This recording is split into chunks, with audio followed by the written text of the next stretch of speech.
going to be an interesting one. But yeah, it's not your typical campaign. Tonight, Ontario voters head to the polls on February 27th. A mother looking for answers as to why their family member was cremated before they could say goodbye. It's such a well-known festival. It's so hard to get into. So I think it was just like a shock. Almost didn't believe it at first. And the 2025 Sundance Film Festival starts in Utah. We'll talk to the creators of a film premiering at the festival.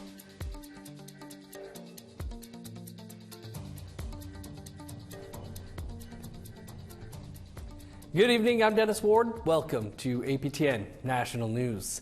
Ontarians will be going to the polls on February 27th. After Premier Doug Ford confirmed Friday morning he plans to call a provincial election. But some observers say an early election is not necessary and worry Indigenous issues will get lost in the shuffle. APTN's Fraser Needham has that story. NDP MPP Saul Mamakwa says the Conservatives' early election call shows a government out of touch with the communities it serves. There's so much happening, so many needless deaths, unnecessary suffering, boil water advisories, and we have a crisis of our own in the north.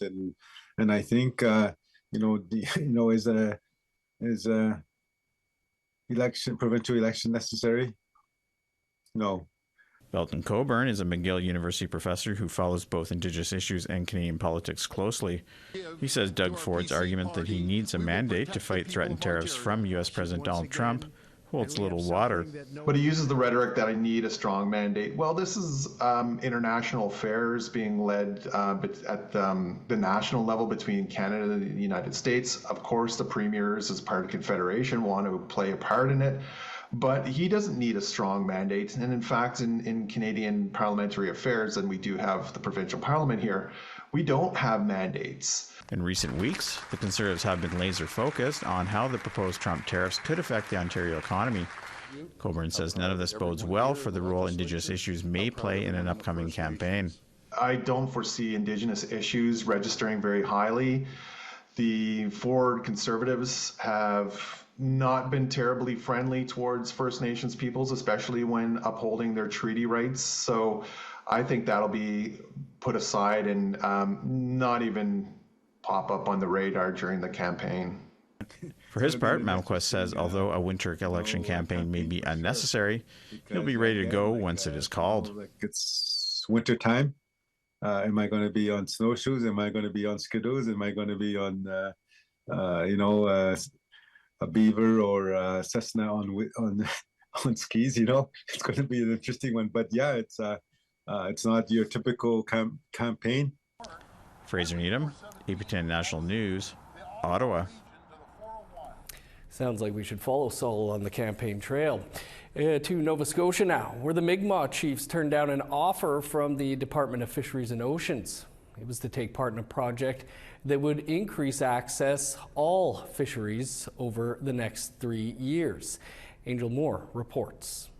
One thing people should know that, and that's why we want to make this message clear to the people. Our rights aren't for sale because. That is what Chief Albert Marshall told Department of Fisheries and Oceans representatives at a meeting with the Mi'kmaq chiefs in Dartmouth last Wednesday. The chiefs of all the 13 Mi'kmaq communities rejected to be part of DFO's $259.4 million project to increase fishing access and reach long-term collaborative agreements with all 34 nations in Atlantic Canada. Marshall says DFO's offer forces treaty fishing into the same system as commercial fishing and is a direct threat to Mi'kmaq treaty rights. I don't even bother unpacking their computers and stuff. Don't even get them set up. I'm not sure if they were taking me serious at first place. And at the end of it, and I told my treaties aren't for sale. We all said no, and I actually thanked them at the end of it. Thank you for, and they're all kind of looked bewildered on their sisters. So thank you for reuniting with all the 13 chiefs, like all of us were there, like all the 13 bands. And I thank you for that. We stand united. Meanwhile, a Mi'kmaq community-led plan is ready for the upcoming baby eels known as Elver's fishery, developed by 8 Mi'kmaq nations across the province. The Elver allocation model will designate waterways and ensure a safe and sustainable fishery.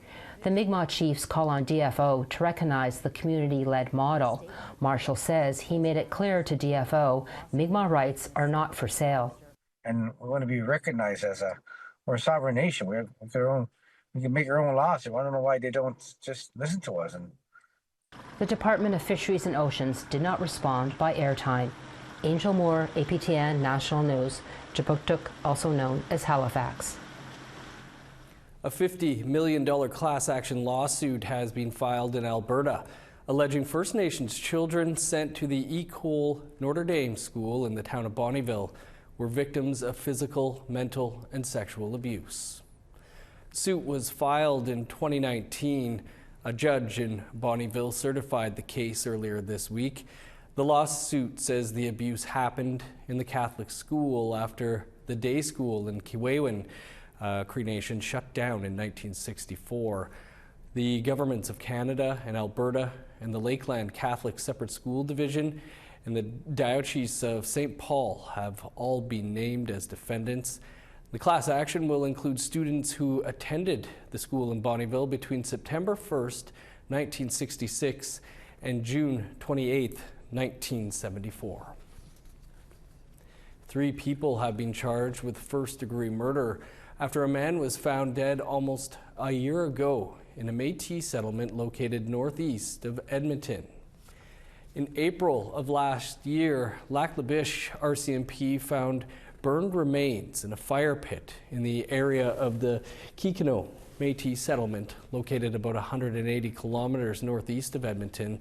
RCMP Major Crimes say the remains belong to 34-year-old Jeremy Collins of Kikino. After a lengthy investigation, 3 people have been arrested. Last Friday, 33-year-old William Curtis White from Wabaska and 26-year-old Amber Hope from Kikino were both charged with first-degree murder and indignity to human remains. And last Wednesday, 31-year-old Randall Godwa from Kiwewin Cree Nation was charged with first-degree murder. White and Hope will appear in court in Lac La Biche on February 3rd. Godwa appears in court on February 6th, also in Lac La Biche. The Truth and Reconciliation Commission's call to Action 81 is one step closer to being fulfilled. On Thursday, the National Capital Commission in Ottawa announced it has chosen a location for an Indian residential school national monument that will one day be located on Parliament Hill. The monument honoring Indigenous residential school survivors will be located on the western terrace of Parliament Hill, just west of Mackenzie Tower near the West Block overlooking the Ottawa River. Survivors had a say in the location, and the statue of Sir Robert Borden, Canada's 8th Prime Minister, will have to be relocated. The monument has a $20 million price tag, and the entire process will be guided by Indigenous values. Construction is set to take place in 2027, with an unveiling expected in 2028. Earlier this month, a family from the White Bear First Nation in southern Saskatchewan held a memorial ceremony for a loved one who died suddenly in 2023. As APTN's T.R. Wheatley reports, even though Clyde Lone Thunder died 2 years ago, his family is still feeling the pain of a dispute with the funeral home who handled their arrangements. There isn't a day that Kara Passip and her 2 daughters, Kara and Delana, don't think of Clyde Lone Thunder. They devastated our family. They took a lot from our family. On January 19th, they held a traditional memorial ceremony for Clyde on the White Bear First Nation, where leaders from the Federation of Sovereign Indigenous Nations attended. Lone Thunder died suddenly in the fall of 2023. His family says they haven't been able to grieve properly because he was cremated by the Spears Funeral and Cremation Services in Regina before they had a chance to bring him home to White Bear for his funeral. Not good for me. And it still doesn't even feel real that he, passed away because I never got to see him. The custom in White Bear is to accompany the hearse home, have a wake, a last viewing, and a feast to prepare the spirit to depart the physical world before cremation. So when I lost them and I wasn't able to do these protocols that I do as a sister, that I did for my other brothers, I wasn't able to have that with him. Back in 2023, Spears General Manager Jeff Christensen admitted to the mistake. He told CTV News, "The wrong body was transported to the crematorium," saying that happened when an employee didn't read a label on the casket. Spears changed their policy. Now 2 employees have to sign off before any body is cremated. Spears offered compensation, but Kara Passip says the situation still has not been resolved. The compensation that they had offered, I'm not going to go into that. All I know is we want resolution. The Passips say they might still take legal action. APTN asked Spears for their side of the story. They replied in a letter. It reads part, "As this matter has been referred by Ms. Passip to the Funeral and Cremation Services Council of Saskatchewan, we do not feel it is appropriate to provide comment at this time." The Cremation Council, which sets the standards of practice and procedures in Saskatchewan, told APTN they do not disclose, confirm, or comment on matters under review. Meanwhile, the Passips say they will continue to press the issue as they've been guided in the Sweat Lodge that this is the right thing to do to honor Lone Thunder's spirit. T.R. Wheatley, APTN National News, Winnipeg. A recovery centre in Saskatchewan is being accused of misusing funds. That story and more still to come after the break.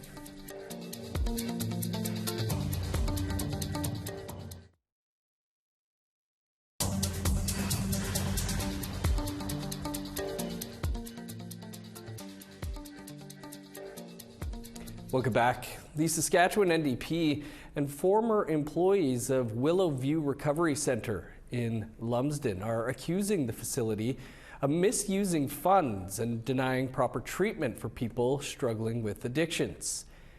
In addition to calling for a provincial audit, NDP Shadow Minister for Mental Health and Addictions, Betty Nippy-Albright, announced that the NDP has filed a Freedom of Information request to find out what's going on.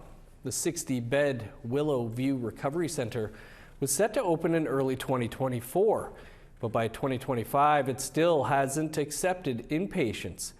Former staff say the facility only offered virtual and day programs before finally admitting 5 inpatients just this week. Mandy Chalice, the former senior admissions coordinator of the center, resigned last September. It started off great, of course, because I was enthusiastic and excited for a change. They offered culture. They also offered a holistic approach to mental health and substance use. I quickly realized that culture was not important to them. I myself felt like I was the token Indian. Chalice also said that if participants missed the day program, the facility still billed the Saskatchewan Health Authority. None of the allegations against the centre have been proven. And Anishinaabe songwriter from Ontario is sharing his experience on the open road through his latest single. Graham Jones of Manitoulin Island says his song Ride or Die explores his perspective on life through the eyes of a motorcyclist. APTN's Mike McDonald has more.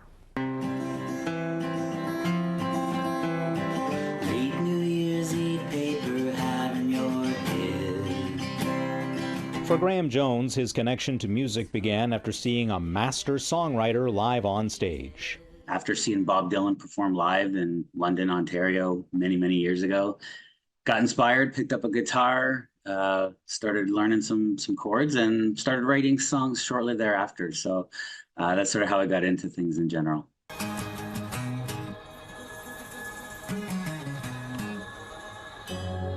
My mama swears we all go to heaven. Jones, an avid motorcyclist, wanted to write a song centered on the biker's credo of ride or die. We all know the term ride or die, and it's kind of like, well, she's my ride or die, and he's my ride or die, but it's always got this more innocent sense to it, but I wanted to sort of take it more serious and look at that phrase. And for us as motorcyclists, we are much closer to our mortality, I think, than the average person.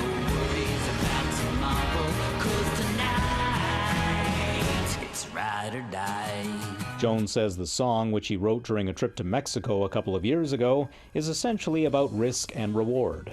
You know, for me, the freedom and the experience of it is something that, you know, it's worth the risk. There's always a risk to things, risk to many things. But yeah, the sheer joy of riding is something that I would rather do than not do it and go to my grave and say that I didn't do something that I really wanted to and that made me feel alive. Skeleton girls with the pockets wet. Sea monsters, wooden horses. Jones says music genres are more fluid than ever before and that it's hard to categorize his sound. It's kind of like roots rock or indie rock, folk rock. It's definitely got a rock base to it. And then, you know, there's a little bit of country, there's a little bit of that old folk music, the blues in there too. So, you know, and it's pretty much all based around my acoustic guitar. So that's, again, why I like to use that folk moniker. But yeah, I would say folk rock is a pretty good definition. Ride or Die is the first track of Jones's second album, which will be released later this year. Mike McDonald, APTN National News. Well, the Sundance Film Festival has kicked off, and 2 Indigenous filmmakers from Manitoba are debuting their projects at the prestigious festival. We'll hear from them after the break.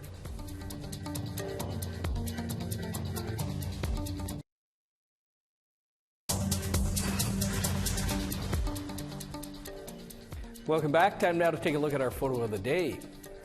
And winter is usually less colorful as far as seasons go, but Gitz shared this photo of the sky lit up in vibrant pinks and oranges as seen from Fort Liard, Northwest Territories. Thanks for that, Gitz. How's your winter looking in your community? You can send us your photos to share@aptn.ca for the chance to be featured as our next photo of the day. Now let's take a look at tomorrow's weather forecast. Starting on the East Coast, -8 in Fredericton and Charlottetown. -14 with snow in Kuujjuaq, 13 below in Nain. -7 in Montreal, 8 below with flurries in Val-d'Or. -4 with snow in Sault Ste. Marie, flurries and 5 below in North Bay. -5 with snow in Thunder Bay, flurries and 8 below in Sioux Lookout. -13 with snow in God's Lake, 10 below in Norway House. -12 in Winnipeg, 9 below in Dauphin. -10 in Regina, -7 in North Battleford. -7 in Meadow Lake, snow, and -4 in La Ronge. In northern Alberta, -1 in High Level, 2 below in Fort McMurray. 0 in Edmonton, sunny, and -3 in Lethbridge. Sun's out and +3 in Vancouver, -3 in Kamloops. -6 in Prince George, 1 below in Smithers. -15 with snow in Old Crow, -4 in Whitehorse. 0 with snow in Yellowknife, -7 in Wrigley.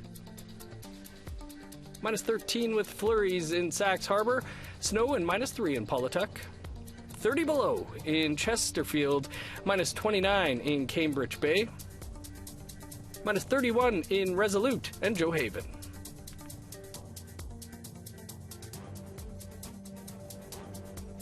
An animated documentary set in the Shamattawa First Nation and a stop-motion short about a gender-shifting superhero are among the Indigenous stories hitting the screens this week at the Sundance Film Festival in Utah. Reporter Sierra Bettens caught up with the filmmakers to hear more. 9 years ago, Peter Scriver began recording family stories from his home in the Shamattawa First Nation. His half-brother Seth animated them in Toronto. It was originally just going to be Pete and I recording, kind of telling Pete telling stories, and then it slowly turned into a family portrait just because it was impossible to avoid. There were like dogs running around, dogs barking at anything that moved. It was like nerve-wracking at first because it was like animation takes so long, and it was like everything was taking so long. It's like, oh frick, man, the kids are all going to be adults by the time I'm done this. Like, it's going to be ridiculous. Yeah, I ended up with 2 grandkids in the process. This week, their film, Endless Cookie, will premiere at the Sundance Film Festival's World Cinema Documentary Competition. Set between Shamattawa in northern Manitoba and Toronto's Kensington Market, Endless Cookie tells a story of the Scriver half-brothers, one Indigenous and one non-Indigenous, and their charismatic family. From the bustling Toronto subway to the ice roads leading to Shamattawa, the story contrasts and connects two worlds. Some similarities came up between Kensington and Shamattawa, which is they're both kind of little villages where, everyone kind of it's like a community that people, a lot of people know each other and are in each other's business. When Métis filmmaker Amanda Strong heard her film was accepted into Sundance, she was in disbelief. I was out walking my dog and I started to cry. It's such a well-known festival. It's so hard to get into. So I think it was just like a shock. Almost didn't believe it at first. Strong's film, Inkwell for When the Starving Return, is an animated adaptation of a story by Tlichon Dene writer Richard Van Camp. Through stop-motion puppetry, it tells the story of Dove, a gender-shifting warrior who uses Indigenous medicine to protect their community against dark forces. Really, this is a call to action for Dove's character in this future that's sort of been dominated by the forces of greed. And I think it's just meant to have us reflect on that and really think about the choices we can make today. The Sundance Film Festival is organized by the Sundance Institute, a nonprofit started by actor Robert Redford. It runs from Thursday, January 23rd to Sunday, February 2nd in Park City, Utah. The two films will be available on demand through the festival's website. Sierra Bettens, APTN National News, Winnipeg. Wow, those both look stunning. Congrats to both on getting into such a prestigious festival. Sad news now, as a board member of the Children's Hospital of Eastern Ontario, where Chio passed away earlier this month on January 10th. Karen Green was from the Tyendinaga Mohawk Territory near Kingston, Ontario. She was credited with paving the way for a more comprehensive approach to healthcare for Indigenous patients at the CHEO. Before her time at CHEO, Green worked at the Department of Justice. She was also CEO of the Native Women's Association of Canada and one of the main writers of a chapter devoted to women's issues in the 1996 report of the Royal Commission on Aboriginal Peoples. Our condolences. That is all the time we have for your APTN National News for this Friday. For news anytime, of course, you can visit our website, aptnnews.ca. And before we go tonight, the Winnipeg Jets are set to host their 7th annual WASAC this Sunday at 6 p.m. Eastern Time. When the Jets host the Flames here in town, the game will be a celebration of Indigenous culture through music, dance, food, and more. The celebrations actually began today at Canada Life Centre, and we'll leave you with some of those visuals of today's events. I'm Dennis Ward. Marcy Miigwech, thanks for being with us. From all of us here at APTN News, have a great weekend.